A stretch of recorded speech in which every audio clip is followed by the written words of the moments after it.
mendengarkan rekaman ini. Apa kabar kalian semua? Kita sempat libur berapa lama ya? Ada ada 4 kali pertemuan ya? 4 minggu ada ya Pak Ketua Kelas ya? Sejak Desember ya kita libur ya? Iya, 4 minggu. 4 atau 5 minggu ya saya lupa ini. Ya kurang lebih seperti itu ya. Heeh. Apa kabar teman-teman semua? Semoga sehat-sehat ya. Jadi banyak sekali update dan cerita yang mau saya sampaikan ke teman-teman selama libur akhir tahun kita, selama eh, memasuki tahun yang baru. Oh iya, sekaligus juga deh mengucapkan selamat tahun baru juga ya buat teman-teman ya. Ya saya tahu tahun baru udah lewat tanggal 1 Januari kemarin ya menurut kalender Gregorian. Tapi yang teman-teman harus tahu adalah sebenarnya tahun tahun barunya Human Design itu tidak dimulai dari tanggal 1 Januari. Tahu nggak kapan mulainya teman-teman? Ya, kalau berdasarkan filosofi Human Design, tahun barunya Human Design itu dimulai ketika matahari memasuki gerbang 41.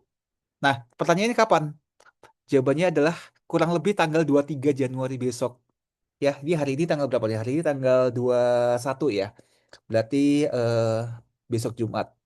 Besok Jumat tuh kita memasuki tahun barunya Human Design. Jadi ketika saya mengucapkan selamat tahun baru ke teman-teman, ya ini berarti belum terlambat ya. Malah saya mendahului sebenarnya ya. Jadi kita tuh masih suasana tahun baru ya. Semoga di tahun yang baru ini teman-teman diberikan kesehatan, diberikan rezeki ya, diberikan semua kemudahan, sukacita dan juga kemuliaan dalam hidup teman-teman. Ya, nanti saya akan berikan beberapa update terbaru yang ada di Human Design Indonesia. Ya, nanti ya setelah eh, saya sharing materi hari ini ya, kita tuh mau lanjutin dulu teman-teman. Hari ini kan kita bahas tentang gerbang 59 ya. Eh Berarti ada sekitar, kan total gerbang ada 64 ya. Berarti kalau hari ini 59 ada gerbang 60, 61, 62, 63, 64. Berarti kurang lebih akan ada eh sebentar 60 ya, 60, 61, 62, 63, 64. Ada 5 kali pertemuan lagi, 5 minggu yang lagi sebelum nanti kita akan lebih banyak ngobrol human design secara umum, tapi juga bukan umum juga, karena di tahun baru ini saya mengupgrade human design yang mungkin selama ini teman-teman kenal, ya menjadi human design 2.0. Apa itu teman-teman? Human Design 2.0 nanti ya. Nanti setelah saya jelaskan materi yang hari ini, saya akan cerita ke teman-teman semua tentang apa itu konsep Human Design 2.0. Yang jelas ini tidak ada di tempat lain, hanya ada di kita.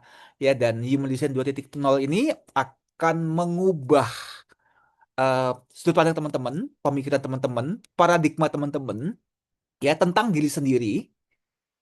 Juga bagaimana teman-teman dengan cepat dan mudah ya bisa menggunakan tool human design ini bukan lagi untuk mengubah dirimu, bukan lagi untuk selama ini kan kita pikirkan kalau kita udah tahu human design, apa yang mesti kita rubah, apa yang mesti kita perbaiki dalam diri kita. Jadi kita kayak menganggap bahwa diri kita itu sesuatu yang rusak, sesuatu yang salah ya.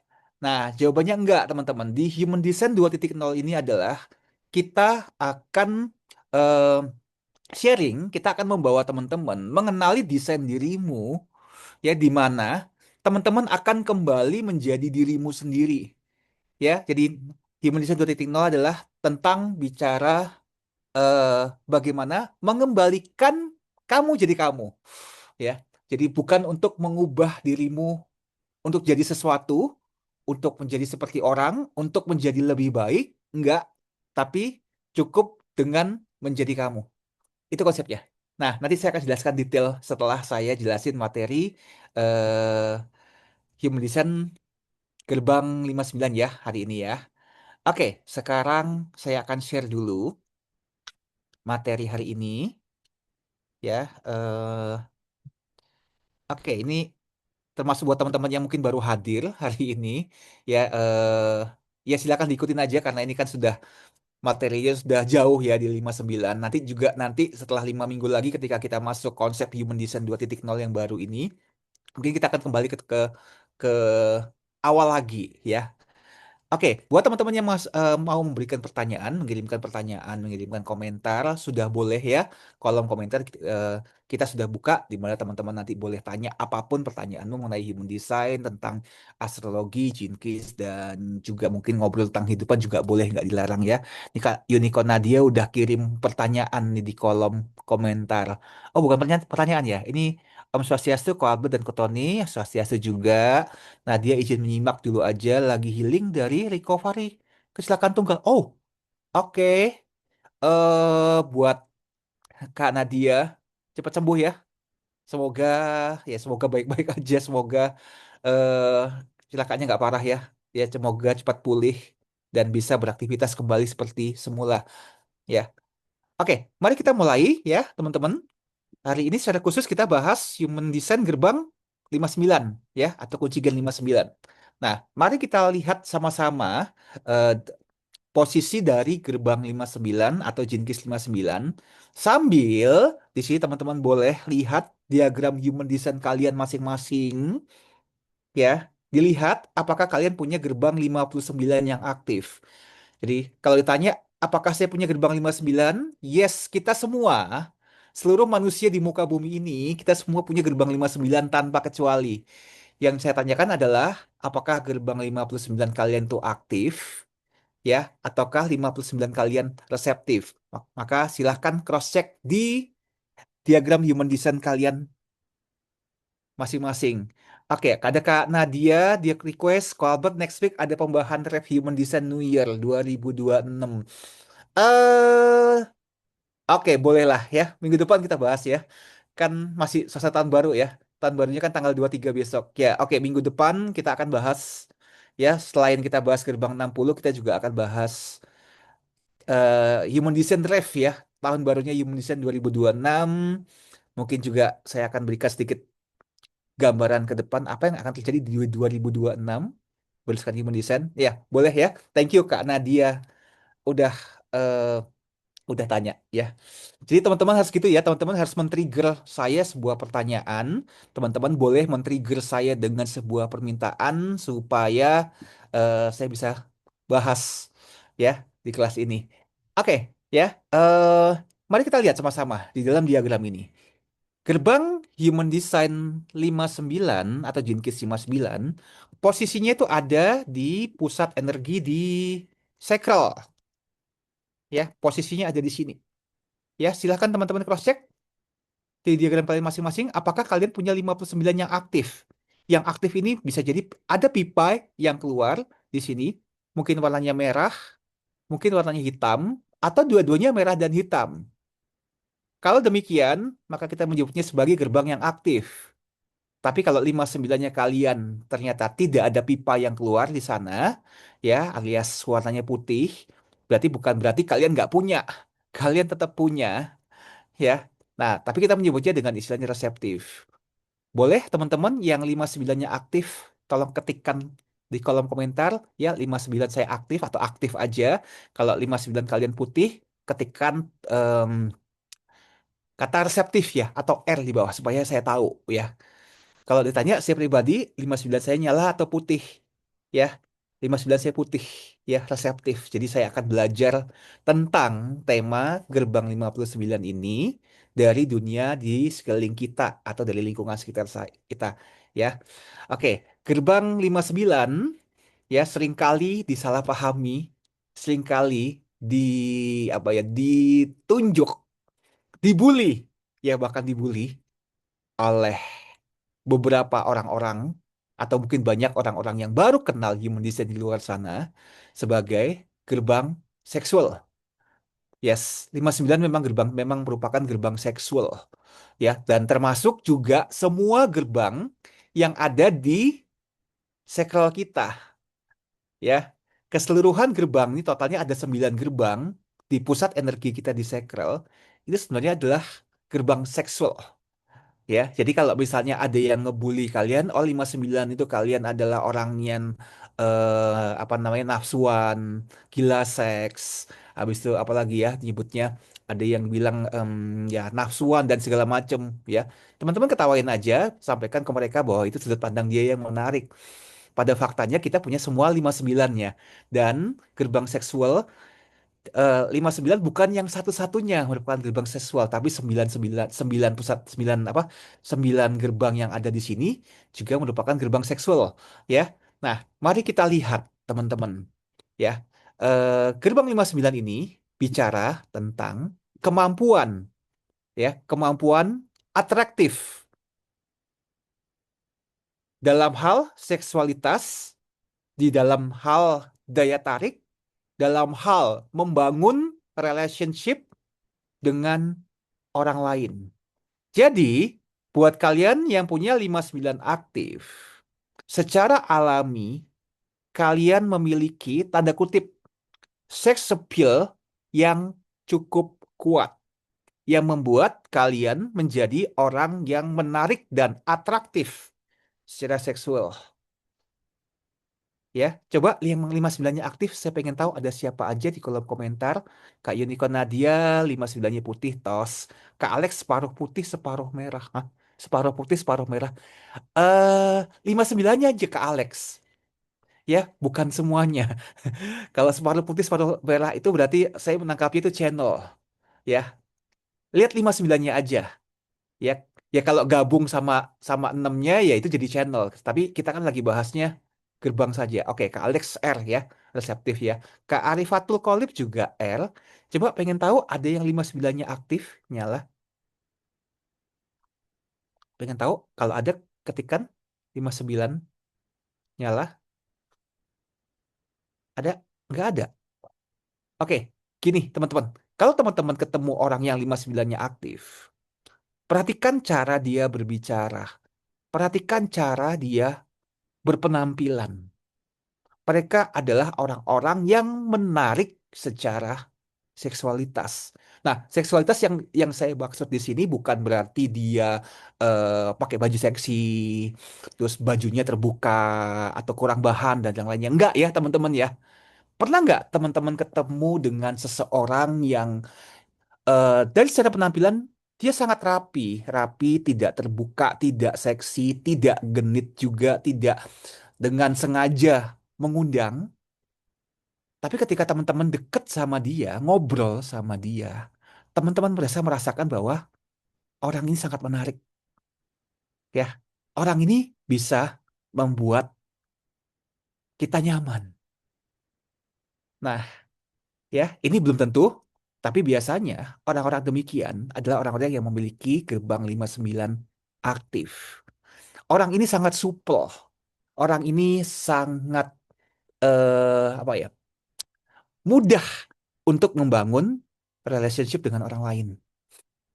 Bahkan terhadap orang-orang yang mungkin baru dikenal, orang asing, ya, mudah akrab, ya. Nah, sisi positifnya apa, teman-teman? Kalau teman-teman bergerak dalam bidang bisnis, dalam bidang sales, ya, kalian adalah orang-orang yang dengan mudah menciptakan deal dengan orang lain. Kalian adalah orang-orang yang dengan mudah memecahkan kebekuan dalam sebuah hubungan. Ya, itu pengertian dari gelombang 59. Kalau ada yang masih mau ditanyakan, lihat silakan ketik di kolom komentar ya teman-teman. Nggak dilarang kalau mau nanya ya, Bu. Ya, jadi berbahagialah yang punya gelombang 59. Nah, terus 9-nya putih atau reseptif gimana? Ya, kita akan belajar tentang tema ini. Tentang bagaimana cara kita bisa membangun relationship dengan orang lain. Dari lingkungan sekitar kita. Dari orang-orang yang punya 59 aktif. Begitu ya, teman-teman. Ya, 59 itu juga merupakan sirkuit tribal ya. Jadi buat orang-orang yang di luar sana bilang 59 aktif, kemudian nafsuan, genit dan yang lain, jauh-jauh ya, tidak seperti itu, teman-teman.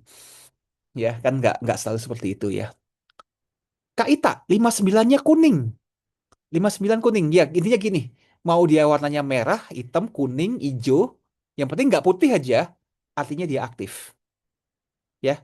Nah, kalau warna itu kan sebetulnya tergantung dari siapa yang membuat diagramnya, siapa developernya yang membuat aplikasi ini.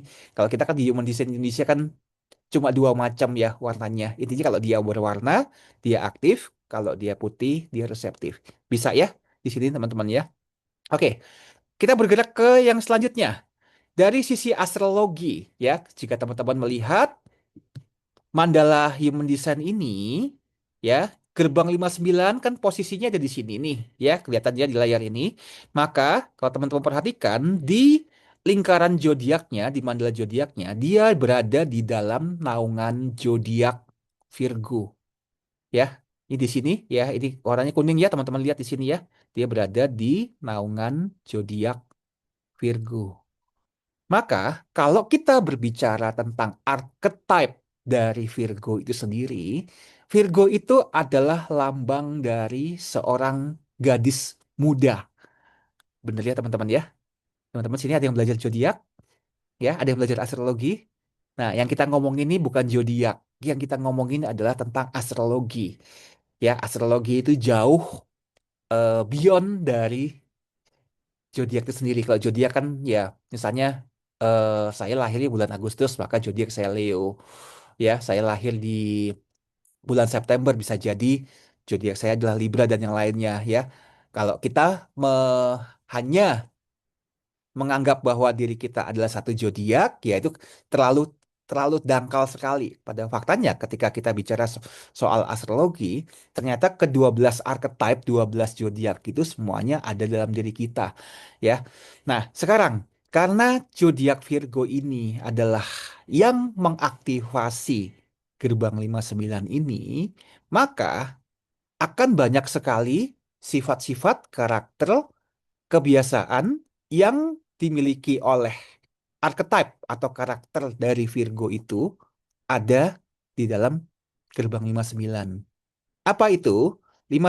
Virgo dikenal sebagai karakter yang cukup perfeksionis, teliti, detail, ya, adaptif, ya, mudah menyesuaikan diri dan juga cukup memiliki intelektual.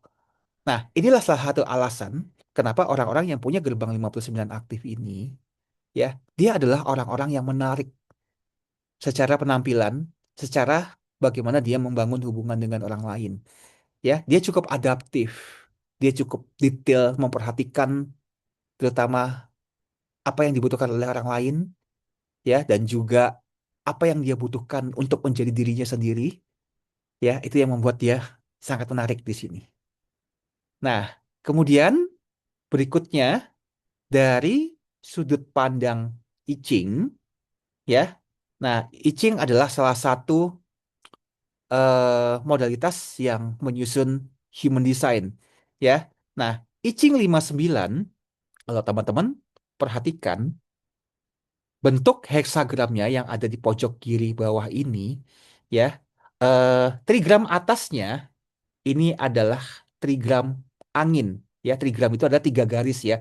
Tiga garis ini cara bacanya gimana? Ini kan trigram yang atas ini kan tadinya awalnya ini berasal dari trigram dari langit ya. Harusnya kan tiga, tiga garis eh, lurus ya, tiga yang. Dan kemudian terdapat perubahan di bawah langit. Nah, yang bisa menciptakan perubahan di bawah langit itu adalah angin. Ya, jadi trigram atasnya ini adalah trigram angin. Nah, sedangkan trigram bawahnya ini adalah tadinya awalnya adalah tiga garis putus, ya, trigram bumi yang kemudian terdapat perubahan di tengah-tengahnya. Maka ini adalah bicara soal elemen air, ya. Tadi karena dia menanyakan, ya benar, ya ini adalah angin di atas air. Oke, saya revisi dulu ya. Ini rupanya yang bikin ini kemarin ngantuk ya. Benar ya, jadi ini angin di atas air. Ya, apa yang dimaksudkan dengan angin di atas air ini ya? Nah, sejenak saya mau bawa teman-teman untuk membayangkan sedikit ada apa nyebutnya ya? Saya mau nyebut sesosok jadi aneh juga ya. Bayangkan ada angin yang bertiup di atas angin. Ya, entah itu teman-teman sedang jalan-jalan ke sungai, jalan-jalan ke danau yang permukaan airnya tenang. Sejenak saya mau teman-teman membayangkan ada angin yang bertiup di atas air. Nah, angin itu kemudian akan membuat membuat air itu akan bergerak, ya. Angin itu akan membuat air yang tenang itu menjadi gelombang, bener ya? Yang tadinya tenang, yang tadinya diam, menjadi berubah. Maka angin di atas air ini adalah bicara tentang bagaimana eh, ada sebuah kekuatan yang mampu menguraikan ketenangan, kebekuan, kemacetan yang ada di permukaan. Maka, kalau kita lihat dari sudut pandang heksagram 59, ya, heksagram 59 itu bicara tentang sebuah jarak yang dimiliki seseorang dalam sebuah hubungan. Entah itu jaraknya terkait tentang emosional, terkait tentang mental, terkait dengan spiritual. Nah, jarak ini juga bisa berarti tentang ketakutan, trauma, kebingungan yang dimiliki oleh seseorang, ya. Nah, semua ketakutan, semua trauma, semua kebingungan itu pada akhirnya membuat energi itu menjadi stuck. Maka kita memperhatikan permukaan air menjadi sangat tenang. Nah, tiba-tiba muncul sebuah energi, sebuah angin, yang kemudian angin itu memecahkan ketenangan, memecahkan kebekuan, memecahkan hal-hal yang stuck di dalam diri kita. Tapi dengan cara yang penuh dengan kelembutan, dengan cara yang penuh dengan kejelasan, ya, eh, bukan dengan cara yang memaksa. Ya. Nah, itu pengertian dari I Ching 59. Jika teman-teman perhatikan, ya, memecahkan sebuah kemandekan, memecahkan sebuah kebekuan, itu terkait hubungannya dengan relationship kita dengan orang lain. Ya, di sini akhirnya teman-teman bisa menangkap esensinya. Kenapa gerbang 59 itu dikatakan sebagai gerbang relationship, gerbang yang mampu memecahkan kebukuan dalam sebuah hubungan. Ya, makanya tadi kan dibilang orang yang punya gerbang 59 aktif pasti akan dengan mudah dia akrab, dekat dengan orang lain. Ya, memecahkan kecanggungan, memecahkan suasana yang apa ya kalau kita nyebutnya, kalau orang baru kenal kan biasanya kan awkward ya teman-teman ya, kayak aneh gitu kan. Tapi orang gerbang 59 yang aktif ini mampu memecahkan itu semua, ya, memecahkan kebekuan, memecahkan keawkwardan, apalagi ya namanya, kebekuan dan yang lain-lain ya. Oke, berikutnya kita mau lihat di bagian kunci gen 59 ya, Jinkis 59. Nah, Jinkis 59 di sini disebutnya adalah, saya menyebutnya sebagai karakternya teman bermain. Sejenak saya ingin membawa teman-teman mengingat masa kecil kalian, di mana kalian memiliki teman bermain, ya. Ketika kita memiliki teman bermain, itu sudah ibarat kita kayak punya apa ya? Punya sahabat yang sefrekuensi, sahabat yang bisa mengerti tentang kita. Ya, itu kan konsepnya teman bermain ya, teman-teman ya. Nah, mari kita lihat ya. Jinkis 59 bicara tentang bagaimana kita bergerak dari shadow ketidakjujuran untuk menemukan gift keintiman, dan kemudian kita bertumbuh menuju CD dari transparasi. Oke, mari kita lihat apa yang dimaksud di situ, ya. Gerbang 59, nah ini juga salah ketik ini di sini. Harusnya gerbang 59 ya. Oke, saya ganti dulu. Gerbang 59. Gerbang 59 memiliki potensi untuk dapat terbuka, memiliki potensi untuk bisa membangun keintiman. Ya, ketika saya ngomong intim ini, otaknya jangan traveling ya teman-teman ya. Keintiman di sini nggak selalu bicara tentang seksualitas. Keintiman di sini adalah bagaimana kita bisa eh, akrab dengan orang lain, bisa bicara dari hati ke hati. Jadi jangan teman-teman langsung traveling mikirnya intim itu selalu ada kaitannya dengan aktivitas seksual, ya. Nggak selalu seperti itu.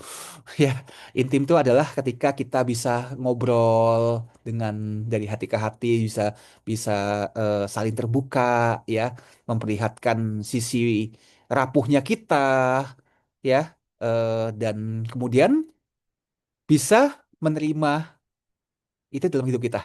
Itu yang paling penting, ya. Oke, mari kita lihat yang pertama. Dari sisi shadow, ketidakjujuran, ya. Nah, bicara soal Jinkis. Ketidakjujuran di dalam Jinkis 59 di sini bukan hanya bicara soal kita berbohong, ya. Ketidakjujuran di sini tidak sama dengan berbohong. Ketidakjujuran di sini dalam konteks Jinkis 59 ini bicara tentang bagaimana kita menyembunyikan diri kita atau menyembunyikan pikiran dan perasaan yang kita miliki dengan alasan bahwa kita takut terlihat apa adanya. Termasuk, ya, ini yang sering terjadi di luar sana, ya, mengatakan bahwa aku baik-baik saja padahal tidak. Ya, kalau bahasa bahasa Jermannya itu kemarin, ya, ada teman bilang kan bahasa Jerman itu aku rapopo. Ya, kamu kenapa sih? Aku rapopo, aku nggak apa-apa. Ya, jadi dia tidak jujur bahwa sebenarnya dirinya tidak baik-baik saja, tapi mengatakan keluar bahwa aku nggak apa-apa, aku rapopo, aku baik-baik saja, padahal di dalamnya tidak. Nah, itu makna ketidakjujuran dalam Gerbang 59 ini. Ya, nah, ketika kita tidak jujur, ketika kita tidak terbuka, ya, saat itulah kita terpisah dari diri kita.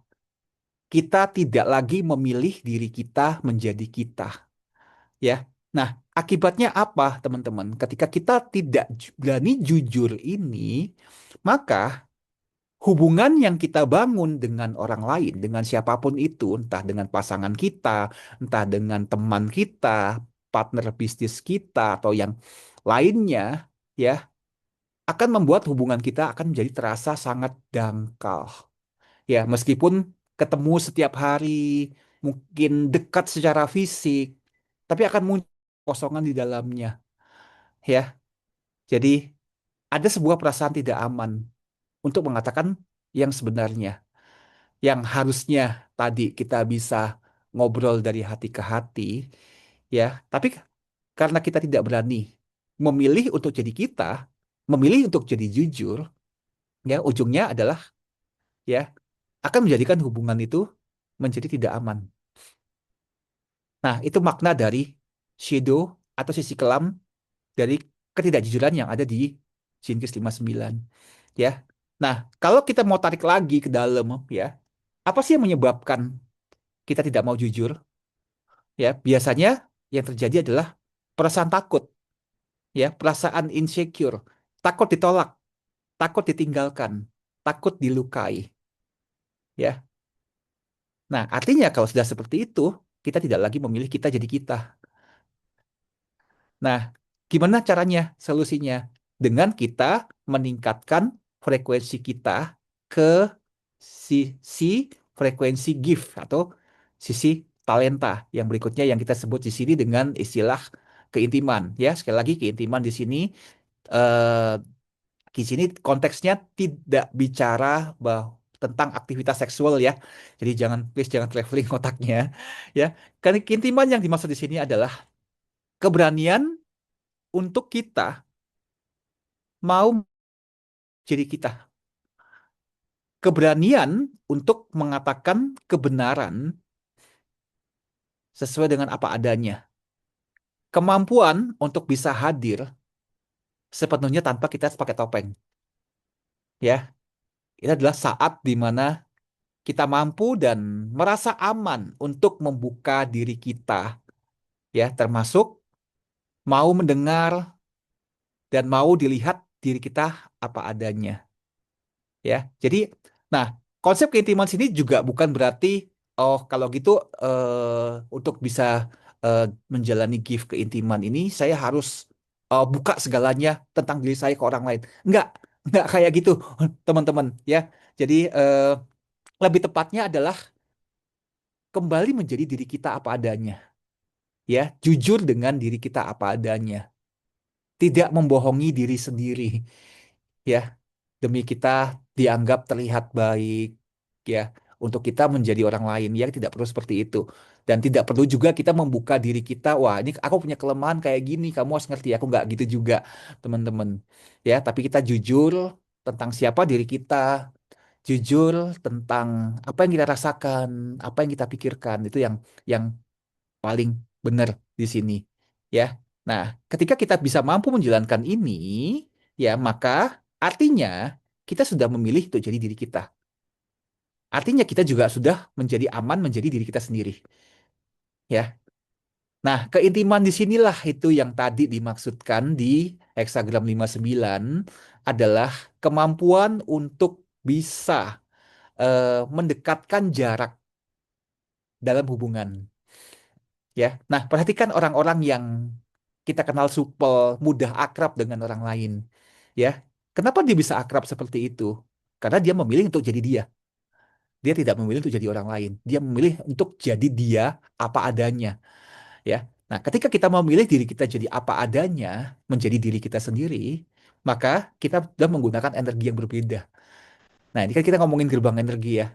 Nah, karena kita percaya bahwa segala sesuatu di dalam diri kita adalah energi, maka kita akan menggunakan energi yang berbeda sehingga kita dengan mudah bisa membangun relationship dengan orang lain. Ya, tidak ada lagi ketakutan, tidak ada lagi yang disembunyikan, tidak ada lagi rasa malu, tidak lagi ada rasa insecure. Ya, nah, ketika keintiman ini kita sudah jalankan, maka secara perlahan frekuensi kita akan meningkat ke sisi CD yang disebut dengan transparasi. Ya, transparasi ini adalah ya bukan berarti kita terbuka telanjang enggak gitu ya. Tapi balik lagi, kita sudah memilih jadi diri kita, nggak ada lagi yang perlu disembunyiin, nggak perlu lagi yang harus ada yang dibentengin, ditutupin, ya. Di sini kita bicara adalah tidak ada lagi aku dan kamu yang terpisah.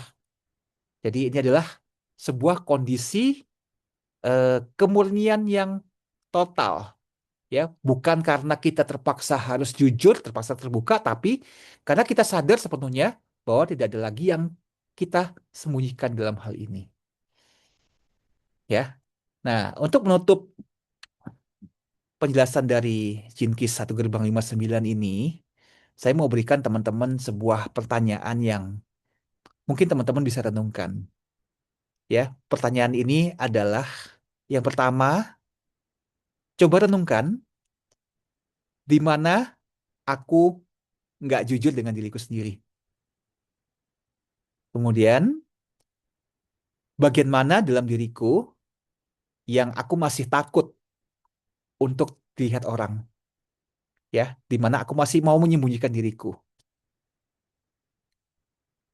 Pertanyaan berikutnya adalah dengan siapa saya bisa melatih kejujuran ini dengan aman, ya.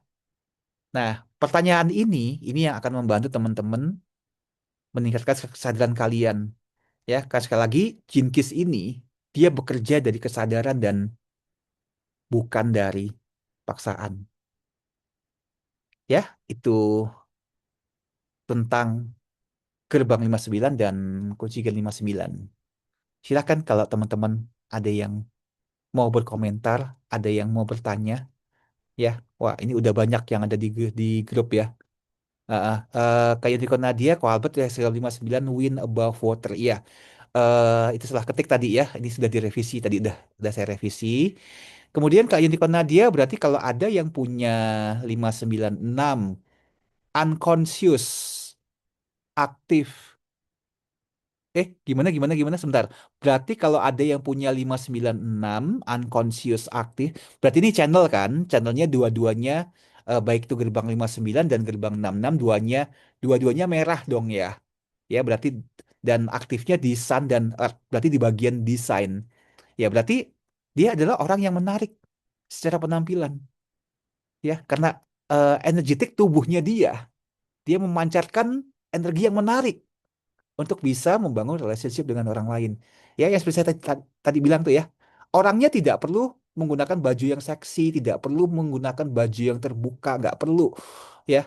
Tapi dengan kehadirannya dia saja, itu sudah membuat orang lain itu eh, apa ya, terpesona dengan keberadaannya dia. Nah, mungkin untuk memudahkan mungkin gini Kak, kayak ini kok Nadia, eh bayangin matahari, ya. Matahari, ya kita tahu matahari, tanpa matahari tidak ada manusia yang bisa hidup di dunia ini, tidak ada makhluk hidup yang bisa hidup di dunia ini, bener ya? Nah, pertanyaannya gini, apakah matahari bersusah payah? Dia membantu petani untuk menanam bibit, menanam biji? Enggak ya? Nah, matahari hanya ya hadir setiap pagi, dia terbit dengan jam yang sudah pasti, kemudian dia terbenam di waktu yang sudah pasti. Nah, maka yang mau saya sampaikan di sini seperti ini, ya. Eh, Bagaimana dengan jika dengan kehadiranmu saja di dunia ini, itu sudah cukup bagi orang lain, ya. Dengan kehadiranmu saja tanpa dirimu bersusah payah melakukan sesuatu, sama seperti matahari ya. Matahari kan dia nggak ikut-ikutan ya, menumbuhkan tanaman, ya. Dia nggak ikut menanam, ya. Dia tidak nyiramin tanaman, tapi dengan kehadirannya saja dia bisa membuat tanaman itu tumbuh, berkembang dan besar. Nah, sekarang bagaimana kalau dengan hanya kehadiranmu saja, ya, dengan kamu menjadi kamu, ya, kamu bisa memberikan dampak dengan orang lain. Itulah maknanya Gerbang 59. Bagaimana dengan kehadiranmu saja, ya, bisa mencairkan suasana yang tadinya beku, yang tadinya apa namanya, mungkin chaos, dengan kehadiranmu saja tanpa dirimu melakukan apa-apa ya seperti matahari tadi ya. Ternyata dirimu bisa mengubah segalanya, ya, mengubah hidup orang lain, ya. Bagaimana seperti itu? Ya, kira-kira begitu ya. Mm. Kak Asya, kok tolong buka slide pertama, ada bagian ketinggalan. Slide yang pertama, slide pertama yang ini slide pertama. Ini ya. Nah, saya sambil bacain Kak Susana ya. Kak Susana, pertanyaan ketiga tadi apa kok? Pertanyaan ketiga. Eh, yang pertama itu tadi sebentar. Saya cek dulu. Yang pertama itu adalah di mana aku nggak jujur dengan diriku sendiri. Yang kedua, bagian mana dari diriku yang aku masih takut untuk dilihat orang, terbuka. Yang ketiga adalah dengan siapa aku bisa berlatih untuk terbuka dan jujur dan aman. Ya, itu ya Kak Susana ya. Heeh. Kemudian Kak Leli, bagaimana ketika di hadapan orang banyak bisa menjadi diri sendiri, sedangkan di hadapan pasangan terpaksa menjadi orang lain? Ah, ini pertanyaan yang menarik. Ya, pertanyaannya gini, kenapa dirimu harus jadi orang lain depan pasanganmu sendiri? Apakah pasanganmu menuntutmu untuk menjadi sesuatu yang bukan dirimu? Ya, nah itu coba dicek dulu. Justru harusnya kalau di depan pasangan, ya harusnya kita bisa jadi diri sendiri kan. Apalagi kalau pasangan yang sudah resmi, ya, yang sudah suami istri, ya bahkan kita telanjang di depan pasangan kita pun juga kita nggak ada malu di sana ya, karena kita sudah jadi diri sendiri. Kan harusnya yang benar di situ, ya. Nah, pertanyaannya sekarang, apa yang kita takutkan untuk menjadi diri sendiri di depan pasangan kita? Apa yang ketakutan apa yang membuat kita harus menjadi orang lain? Nah, ini sebuah pertanyaan kesadaran yang mungkin nggak perlu dijawab ya, tapi ditanyakan saja ke diri kita, ya. Heeh. Kak Re, malam mau tanya kok, bagaimana cara membedakan resistensi energi karena kita masih ada trauma atau lawan bicara sedang eh, berniat buruk? Bagaimana cara Oke, membedakan resisten energi. Resisten energi gampang ini. Pada saat dirimu eh, bersama dengan lawan bicara, rasanya ringan atau berat?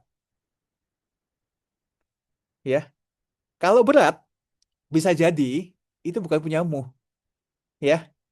Nah, ini sekaligus saya ngomongin konsep Human Design 2.0 ya, yang tadi mau saya sampaikan teman-teman ya. Ya, Human Design 2.0 ini kita menggabungkan konsep kesadaran dengan blueprint Human Design kita, ya. Nah, premis yang mau saya sampaikan di Human Design 2.0 ini adalah bahwa ya, ini boleh teman-teman catat ya. Konsepnya adalah premisnya adalah bahwa 98%, ya, ini teman-teman nggak salah dengar, 98%. Berarti kan tersisanya 2% ya. Kalau kita ngomongin 100% ya. 98% apa yang kita pikirkan, apa yang kita rasakan, ya. Bahkan emosi yang muncul dalam diri kita itu bukan punya kita. Ya, ya lagi, ya di konsep di Human Design 2.0 ini adalah bahwa 98% apa yang kita pikirkan, apa yang kita rasakan, bahkan emosi yang keluar dalam diri kita itu bukan punya kita. Pertanyaannya, itu punya siapa? Nah, kalau teman-teman yang sudah lama belajar Human Design pasti tahu bahwa di dalam diagram Human Design kita pasti ada area yang putih, ada area yang berwarna. Benar ya teman-teman ya, terutama ketika kita ngomongin pusat energi. Dan di area yang putih atau reseptif itu adalah area di mana teman-teman dengan mudah menyerap energi, ya energi di sini bisa apa aja, pemikiran, perasaan, bahkan kolektif consciousness-nya orang pun itu teman-teman bisa nyerap dalam diri kalian. So, ya, ini terkait dengan pertanyaannya Kak Re tadi. Bagaimana membedakan resistensi energi ini? Ya, jadi bisa jadi itu bukan traumamu. Ya, walaupun mungkin trauma juga ada. Ya, ini case by case ya, kita bedahnya ya. Tapi yang saya mau ngomongin ini, ya, terkadang apa yang kita pikirkan, apa yang kita rasakan, ya, itu bukan punya kita. Terus punya siapa? Punya orang lain. Ya, saya ada satu kasus kemarin. Siapa ya? Ada satu klien, ya. Kebetulan dia di rumah sakit, dia lagi sakit, ya. Dia eh dia WA saya. Dia bilang dia mau buru-buru keluar dari rumah sakit. Ya, padahal kondisi fisiknya itu lagi buruk banget, lagi apa? Lagi membutuhkan perawatan, ya. Dan dia ngomong sama saya, Coach, saya lagi kebingungan, saya lagi khawatir, ya, dengan bos saya. Kalau saya sampai nggak masuk, kalau besok nggak masuk, ya nanti saya dikira eh, kerjanya nggak bagus, saya dinilai buruk oleh bos saya dan yang lain-lain lain sebagainya. Ya, sedangkan ya tubuh fisiknya dia benar-benar membutuhkan perawatan. Ya, dia punya kekhawatiran. Ya, nah, saya coba bilang sama dia, gampang bro, untuk kamu tahu bahwa bos kamu itu marah atau enggak, kamu nggak masuk ini. Sekarang tolong kamu foto dirimu di rumah sakit dan kirim ke bos kamu. Saya bilang kamu masuk rumah sakit dan kamu butuh istirahat. Nah, kita lihat tanggapannya seperti apa. Ya, ya. Terus, oh nanti saya dikira begini, saya dikira begitu, gimana dong? Ya, dia bilang gitu. Oke, kirim aja dulu, ya. Dan kenapa kamu nggak memilih untuk jadi kamu? Saya cuma bilang gitu. Ya, kamu memilih untuk jadi orang lain. Kamu pengen dianggap baik sama bos kamu, dianggap sebagai sebuah ya, ya saya tahu mungkin dia baru masuk ya. Dia pengen dilihat baik. Ini contoh kasus aja ya, contoh kasus ya. Nah, ketika dia tidak memilih jadi dirinya sendiri, ya, ya udah, dia akhirnya mengorbankan dirinya sendiri. Nah, itu yang saya mau sampaikan di sini. Padahal ya ketakutannya itu hanya ilusi dalam pikirannya dia. Nangkep ya teman-teman ya. Nah, dari mana ilusi ini datang? Nah, biasanya ini adalah muncul dari conscious kolektifnya orang lain. ketakutan orang-orang di luar sana ya, kekhawatiran orang-orang di luar sana ya, kita tahu ya, mungkin di luar sana em, yang orang bilang kan ekonomi lagi susah ya, sekarang itu kalau nyari pekerjaan itu susah ya, kalau misalnya punya pekerjaan harus dihargai dan yang lainnya segala macam ya, bener ya teman-teman ya, itu terjadi di luar sana ya. Nah, itu yang disebut dengan collective conscious. Nah, itu yang diserap sama klien saya itu ya, ketakutan kalau misalnya umpama besok gak masuk nanti takutnya dipecat, kalau misalnya nggak ikut nanti dinilai jelek sama atasannya dan yang lain-lain ya. Nah, lihat bagaimana hal ini teman-teman ya bisa mempengaruhi diri dia sampai dia mau mengorbankan dirinya sendiri. Nah, kalau sudah seperti itu dia kan nggak jadi dirinya sendiri. Makanya kenapa saya bilang 98% apa yang kita pikirkan kita rasakan itu bukan punya kita. Nah, jadi solusinya gimana? Tanya ke diri kita, ini punya siapa? Rasa tidak enak ini punya siapa? Rasa ketakutan ini punya siapa? Apakah ini benar murni punya saya atau saya nyerap dari orang lain? Ya, apakah saya nyerap ketakutan bahwa besok takut gak bisa makan, besok saya takut gak bisa bayar uang sekolah anak? Apakah ketakutan orang lain yang kita serap dalam diri kita? Ya, nah, kalau teman-teman sudah sadar seperti itu, maka yang teman-teman lakukan adalah ya semua ketakutan yang saya rasakan, semua kekhawatiran yang muncul, semua rasa yang tidak enak yang ada dalam diri saya, ya, mulai sekarang saya lepaskan, saya kembalikan kepada pemiliknya dengan penuh kesadaran. Ya, kita perintahkan tubuh kita untuk melepaskan itu semua.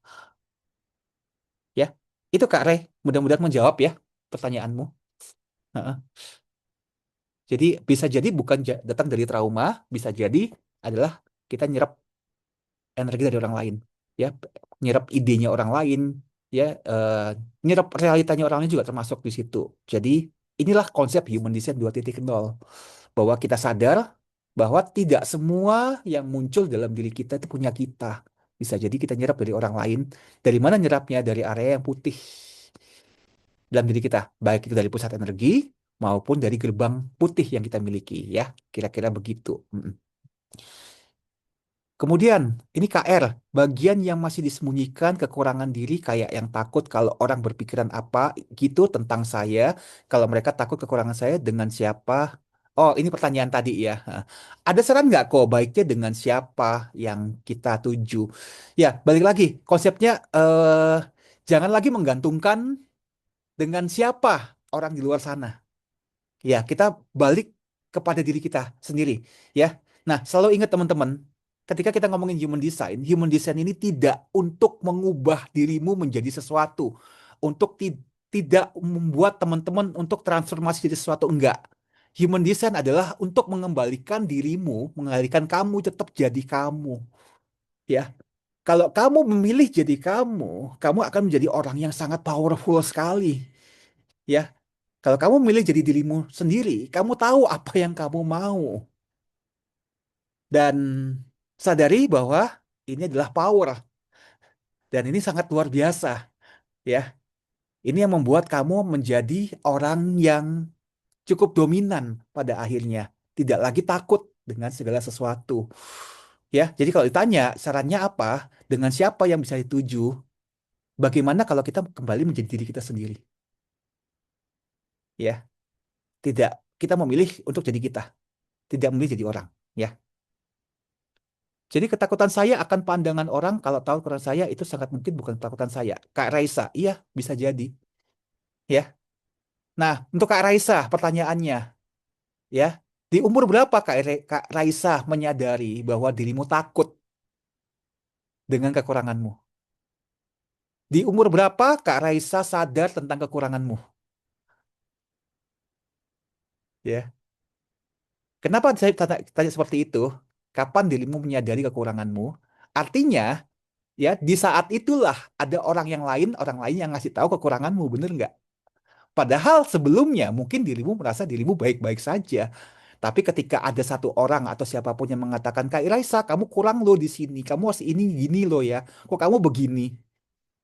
Ya kan? Nah, sejak itu, point of view-mu terbentuk Dan akhirnya kamu menjudge dirimu bahwa saya selama ini kurang, ya kan? Nah, bagaimana kalau sekarang Kak Raisa memilih untuk kembali menjadi dirimu? Bahwa ternyata, bagaimana kalau saya ternyata tidak kurang? Bagaimana kalau ternyata kekurangan saya ini adalah kekuatan saya? Ya enggak? Bahwa ternyata saya tidak perlu diperbaiki. Saya hanya perlu bertumbuh di area ini. Iya kan? Tapi tidak untuk mengubah saya. Bagaimana kalau seperti itu? Nah, ini teman-teman ya, ini paradigmanya Human Design 2.0 yang kita akan launching di bulan Februari ya. Kak Resa, terus 98% itu punya siapa kok? Punya orang lain. Dari orang-orang sekeliling kita ya. Kalau ini teman-teman bilang komplain, kan aku lagi sendirian, Ko Albert, saya lagi di kamar sendirian, gak ada siapapun di sekeliling saya. Oke, kalau memang tidak ada ternyata orang-orang sekelilingmu yang sedang mempengaruhi dirimu sekarang, ya, kolektif consciousnya dunia ini tetap masih bisa mempengaruhi dirimu, ya. 98% orang di luar sana banyak yang frustasi dengan hidupnya, bener nggak teman-teman? Ya, 98% orang di luar sana banyak yang mengalami ketakutan, seperti yang saya bilang tadi, ya, ketakutan bahwa kok kondisi ekonomi tidak baik-baik saja, apakah besok pagi masih bisa makan, bagaimana saya harus bisa bayar uang sekolah anak saya, ya, bisa jadi kan bukan punyamu, karena pada saat dirimu tidur, ya, setengah dunianya kan lagi bangun, mereka aktif, ya kan? Nah, energi conscious kolektif inilah yang mempengaruhi diri kita, meskipun tidak ada orang lain di sekeliling kita, gitu. Oke, ini Kak Livia bagus pertanyaannya. Setelah kita bertanya, lalu apa yang harus dilakukan? Ya, jadi dirimu tanya, Kak Livia, ini punya siapa? Ya, ketakutan ini punya siapa? Rasa tidak enak ini punya siapa? Rasa berat ini punya siapa? Tanya, tanya ke tubuhmu, tanya ke tubuhmu. Kalau rasanya ringan, itu berarti bukan punyamu. Sorry, kalau rasanya berat, itu bukan punyamu. Ya, sekali lagi saya salah ya. Kalau rasanya berat, itu bukan punyamu. Maka, perintahkan tubuhmu bilang, semua ketakutan, semua kekhawatiran ini, semua beban berat ini, saya kembalikan dengan penuh kesadaran kepada pemiliknya. Just it. Sesimpel itu. Ya. Heeh. Nah, ini sudah ada nih. Semua kekhawatiran, kecemasan muncul, saya kembalikan ke pemiliknya ya. Heeh. Oke, Kak Susana. Di Research Chat HD ada profil relasi. Ya, ini saya lagi membuat sebuah modul baru ya. Jadi ya ini sekalian saya jelasin aja ya. Saya lagi membuat sebuah chart baru ya. Jadi ini sekalian saya cerita update yang sedang kita kerjakan di Human Design Indonesia ini di 2026 ini ya. Ya ini selain buku ya, nanti buku saya cerita habis ini ya. Kalau teman-teman nanti masuk ke website kita di Human Design Indonesia ya, di bagian generate chart ya, teman-teman akan menemukan menu baru.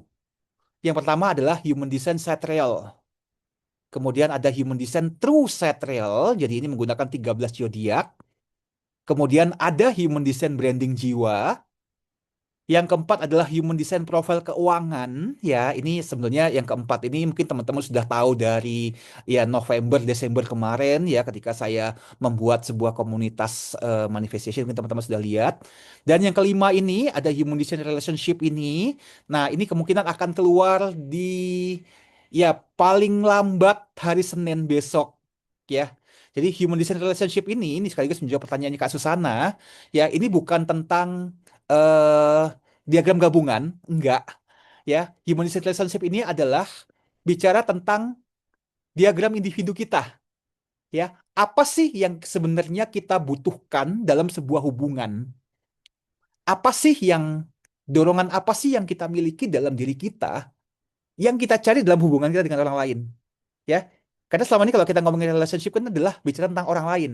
Aku dengan dia, ya. Nah, sekarang konsepnya adalah ya, kenapa harus selalu tentang dia? Kenapa nggak tentang kita? Ya kan? Ya, karena selama ini kita selalu di brainwash oleh orang-orang sekeliling kita ya, dengan apapun dogma agama orang tua, bahwa dalam sebuah hubungan kita harus menyenangkan pasangan kita. kita harus menyenangkan partner kita. Kita harus membahagiakan orang sekeliling kita. Bener nggak teman-teman?